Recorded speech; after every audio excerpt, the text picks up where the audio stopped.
নমস্কার বন্ধুরা, কেএল ব্লগে তোমাদেরকে আরও একবার স্বাগত। আজকে হলো 21শে আগস্ট।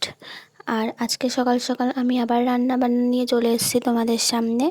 আজকে সকালবেলা উঠে প্রথমে আমরা টিফিন করে নিয়েছিলাম চা, তার সাথে মুড়ি আর নিমকি। আর তারপরে কিন্তু সকাল 8টাতে আমি লেগে গিয়েছি সকালের টিফিন করার জন্য। তো ওটা ফার্স্ট টাইমের টিফিন ছিল আর এটা সেকেন্ড টাইমের। তো এটা আমরা 10টার দিকে খাবো। তো তার জন্য আমি আজকে বানাবো লুচি আর তার সঙ্গে ঘুগনি। তো ঘুগনি বানানোর জন্য দেখো অলরেডি আমি সমস্ত কিছুখানে তৈরি করেই নিচ্ছি। তো প্রথমে আমি বুটটা সিদ্ধ করে নিয়েছিলাম, তারপরে আলুগুলো ভেজে নিয়েছিলাম। আলুগুলো ভেজে আবার মশলার উপরে দিয়ে আমি কষিয়ে নিলাম, নিয়ে তার উপরে কিন্তু এই বুটটা আমি দিয়ে দিচ্ছি। তো তারপরে আমি নেড়ে চেড়ে নিয়ে আবার কিন্তু ঢাকা দিয়ে সেদ্ধ করে তরকারির ঝোলটা একটু কমিয়ে নিয়ে কিন্তু সুস্বাদু টেস্টের ঘুগনি কিন্তু আমি বানিয়ে নেব। আর বন্ধুরা দেখো কতটা চকচকে, কতটা লাল লাল ঘুগনি হয়েছে। আর এটা কিন্তু খেতে অসাধারণ হয়। আর তারপরে দেখো আমি ছোট পাত্র আর বড় চামচ নিয়ে লম্বা লম্বা গোল গোল নানান রকম সাইজের লুচি কিন্তু ভাজতে চলে এসেছি। তো লুচির সাইজ যেরকমই হোক না কেন, এটা কিন্তু খেতে মোটামুটি ভালোই হয়েছিল। তো এই রকমভাবে আমি সমস্ত লুচিগুলো কিন্তু ভেজে নেব। তো দেখো আগের লুচিটা লম্বা ছিল, এই লুচিটা কিন্তু গোল। তো এক একটা এক এক রকম শেপের লুচি কিন্তু তৈরি হয়ে যাচ্ছে এখানে। তো তোমরা কমেন্টে জানিও কোনটা বেশি ভালো হয়েছে লুচি। তো এরপর কিন্তু আমি দুপুরের জন্যও রান্নাতে লেগে গিয়েছিলাম। আর এইটা আমি সকালে তার আগে আমি খেয়ে নিয়েছিলাম। একাই আমি আজকে খেয়েছি, তার কারণ ওর আজকে অনেক অনেক কাজের চাপ ছিল, যার জন্য ও আসতে পারছিল না টাইম মতো। তো আমি খেয়ে নিয়েছিলাম, আর আমার খাবারটা শেষ না হতে হতেই কিন্তু ও চলে এসেছিলো। আর তার আগে কিন্তু আমি ওর জন্য বেশ কিছুক্ষণ ওয়েট করেছিলাম। তো আমরা এটা প্রায় 10:30টার দিকে খেয়েছিলাম।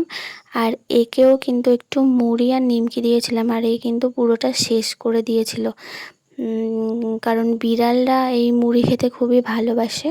আর তারপরে আমি একটু ডাল রান্না করে নিয়েছিলাম, ডাল আলু সেদ্ধ ভাত দুপুরের জন্য। দেখো আর জানলার ওই সাইডে কিন্তু ও বসে রয়েছে, ও পুরোটা টাইম কিন্তু বসে থাকে আমার সঙ্গে। আর এটা বেশ ভালোই লাগে। তো ডালটা সেদ্ধ করে নিয়ে তারপরে দেখো এখানে কিন্তু ফুটছে ডালটা। তো তারপরে আমি সমস্ত কিছু গুছিয়ে রেখেছিলাম ওইদিকে দুপুরবেলা খাবার জন্য। তো দুপুরবেলা আমি চলে এসেছি, তার আগে তোমাদেরকে কি কি আছে দেখিয়ে দিচ্ছি। তো খেয়ে দিয়ে ওইটুকু লুচি বেঁচেছিল, এইটুকু ঘুগনি বেঁচেছিল, আর দেখো ডাল করেছি, সেটা তোমরা সবাই দেখেইছো এখন। আর এখানে হচ্ছে একটু পান্তা ভাত আগের দিনের। তো এটা আমরা এখন খাবো না, তো ওটা বেড়ে নিয়েছি। আর আজকে কিন্তু আমার বার্থডে ছিল, আর আমি যেহেতু বিরিয়ানি ভালোবাসি, ও আমার জন্য বিরিয়ানি নিয়ে এসেছিলো। এখানকার সবথেকে যে ফেমাস বিরিয়ানি আছে এখানকার মধ্যে, তো সেই দোকান থেকেই কিন্তু এনেছিল বিরিয়ানিটা। আর সেটাই কিন্তু এখন আমি আমার থালাতে ঢেলে নেবো। তো তোমরা দেখো। আর এই বিরিয়ানিটা কিন্তু আমার জন্য হাফ প্লেট এনেছিল। তো এটা শুধুমাত্র আমিই খাবো। আর আমার বিরিয়ানি খুবই ভালো লাগে, এক প্লেট আমি খেয়ে শেষ করতে পারবো না। তো ওই জন্য কিন্তু এখানে হাফ প্লেট বিরিয়ানি আছে। তো এটা কিন্তু বেশ ভালোই লেগেছে, এখানকার যে ফেমাস বিরিয়ানিটা আমার মোটামুটি ভালোই লেগেছে। তারপরে খেয়ে দিয়ে কিন্তু ও একটুও বসেনি দুপুরবেলা, খাবার টাইমটাই আবার শুধুমাত্র এসেছিলো, এসে আবারও ওর কাজে গিয়েছিলো আবার। আর যেদিন আমি চিকেন কিংবা মটন খাই সেদিন আমি একটু কোল্ড ড্রিঙ্কস কিংবা কোনো রকমের জুস না খেলে আমার ভালো লাগে না। তো খাওয়া দাওয়ার পরে কিন্তু আমি এখানে দেখলাম ফ্রিজে একটা রয়েছে জুস, তো সেটাই কিন্তু আমি খেতে বসে গিয়েছি। তো আমি আজকে জামা কাপড় শুকাতে দিয়েছিলাম বাইরে। দেখো এখানে একটা রয়েছে, এটা স্নান করে আমি দিয়েছিলাম, তো সেটা আমি এখানে দিয়েছিলাম। আর তারে তো জায়গা ছিল না, এখন ফাঁকা হয়ে গিয়েছে, কারণ অন্যদের জিনিসপত্র কিন্তু ছিল। আর বাদ বাকি যে সমস্ত জিনিস আমি কেচেছিলাম সেগুলো কিন্তু আমি ছাদে দিয়ে এসেছিলাম। তো দেখো আমি এখন ছাদে চলে যাচ্ছি, আর এখানে কিন্তু আমার জিনিসপত্র মেলে দেওয়া রয়েছে। আর এটা হচ্ছে আমাদের ছাদ, আর এগুলো অন্য ছাদ। তো এখানে যেহেতু বাঁশটা রয়েছে, তো এখানেই কিন্তু জামা কাপড়টা আমি শুকাতে দিই। তো দেখো এই সাইডেও কিছু দিয়েছিলাম, তো এটা একটু তুললাম আমি, আর এখানে বেশ কিছু সময় বসেছিলাম। তারপরে কিন্তু আমি আবার নিচে চলে এসেছি, তখন একটু সন্ধে সন্ধে হয়ে গিয়েছে। আর এই কিন্তু সারাটা দিন আমার সঙ্গে, দেখো আমি সন্ধে দিতে এসেছি, আমার পেছন পেছন ঘুরছে।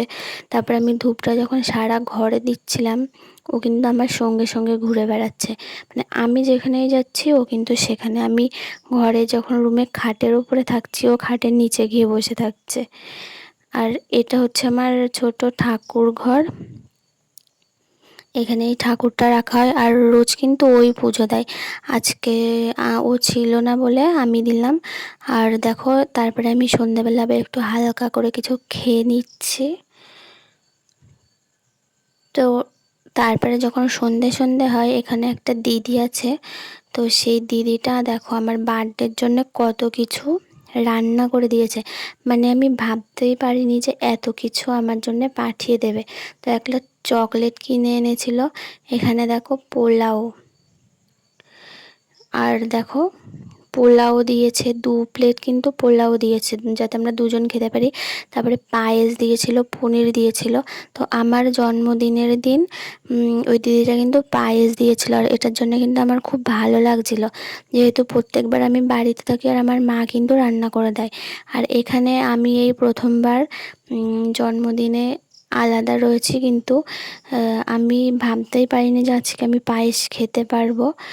এমনি আমি পছন্দ করি না, কিন্তু জন্মদিনের পায়েস একটা স্পেশাল ব্যাপার হয়। তো এইটার জন্য কিন্তু আমার খুব ভালো লেগেছে আজকে। আর আমার সেই ফিলটা আর হয়নি যে আমি জন্মদিনের দিন পায়েসটা খেতে পারলাম না। দেখো কি সুন্দর রান্না করে কিন্তু পাঠিয়ে দিয়েছে। তো অন্য সময় কিন্তু আমি পায়েস টায়েস খাই না বাড়িতে জন্মদিনে হলেও, কিন্তু এই দিদিটা এত ওরা কষ্ট করে আমার জন্য বানিয়ে দিয়েছে যে আমি কিন্তু পায়েসটা পুরোটাই খেয়ে নিয়েছি। তারপরে দেখো রাত্রির প্রায় 12টা বাজার কিছু মুহূর্ত আগে, ধরো 11:50 তখন কিন্তু ও চলে এসছে। আর যার জন্য ও ড্রেসটা খোলেনি। তো অনেকটা তাড়াহুড়োর মধ্যে দিয়ে আমি অতটা সাজগোজও করিনি, যেহেতু টাইম বেশি ছিল না। তো তারপরে কিন্তু আমরা কেকটা কেটে দুজন মাত্র, যেহেতু এতটা রাত হয়ে গিয়েছে, তো সেহেতু দুজন মিলে আমরা কিন্তু আমার বার্থডের কেকটা কেটে সেলিব্রেশনটা করেই নিলাম।